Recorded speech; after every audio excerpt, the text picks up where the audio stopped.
Europe پہ اسلام کے احسان کے صفحہ اول پہ ایک حکایت لکھی، اور وہ حکایت یہ تھی کہ کسی نے لکھا کہ ایک شیر کا بچہ تھا، اور وہ شیر کا بچہ اپنے ماں باپ سے الگ ہوا اور گم ہو گیا، اور گم ہونے کے بعد وہ ایک گڈریے کو ملتا ہے، چرواہے کو ملتا ہے، اور چرواہا اس شیر کے بچے کو بھیڑ بکریوں کے ساتھ رکھنا شروع کر دیتا ہے، اور جب وہ بھیڑ بکریوں کے ساتھ پلتا ہے تو وہ بھی بھیڑ بکریوں کی طرح اچھلنا کودنا شروع کر دیتا ہے، ان کی طرح منمنانا شروع کر دیتا ہے، اسی طرح وہ بڑا ہو جاتا ہے۔ ایک بار ایک لومڑی نے اس کو کہا کہ تمہیں پتا ہے کہ تم you are not a lamb, you are a lion۔ اس نے کہا you can say، تم کیسے کہہ سکتے ہو کہ میں ایک شیر کا بچہ ہوں، میں لیم نہیں ہوں؟ تو اس نے کہا کہ ذرا چشمے میں اپنے چہرے کو دیکھو۔ جب اس نے اپنی جد دیکھی، اپنے دان دیکھے، اس نے کہا ذرا اپنی آواز نکالو۔ جب اس نے اپنی آواز کو نکالا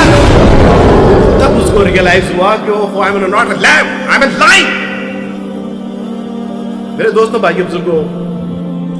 کسی وقت قرآن و سنت کے چشمے میں اپنے چہرے کو دیکھیے گا۔ ہم غلام نہیں ہیں، ہم بے مقصد اس دنیا میں نہیں بھیجے گئے، بلکہ اللہ سبحانہ و تعالیٰ نے انسانوں کے لیے ہمیں ایک شیر کی سی حیثیت دی ہے، اور اللہ سبحانہ و تعالیٰ نے ایک مقصد کے تحت اس دنیا میں بھیجا ہے کہ آپ نے اللہ کے نظام کو اپنے اوپر نافذ کرتے ہوئے اس کائنات کو اس کے تابع کرنا ہے۔ اپنے اسلام کی تاریخ کو پڑھیے،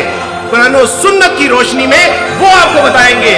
کہ دین ازانے کبھی یورپ کے کلیساؤں میں، کبھی افریقہ میں تپتے ہوئے صحراؤں میں، شان آنکھوں میں نہ جچتی سی دہانداروں کی، کلمہ پڑھتے تھے ہم چھاؤں میں تلواروں کی، تجھ سے برہم ہوا کوئی تو بگڑ جاتے تھے، تیز کیا چیز ہے ہم توپ سے بھی لڑ جاتے تھے، نقش توحید کا ہر دل پہ بٹھایا ہم نے،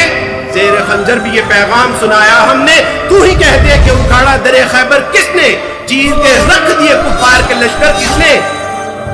دشت و دشت ہے دریا بھی نہ چھوڑے ہم نے، بحر ظلمات میں دوڑا دیے گھوڑے ہم نے۔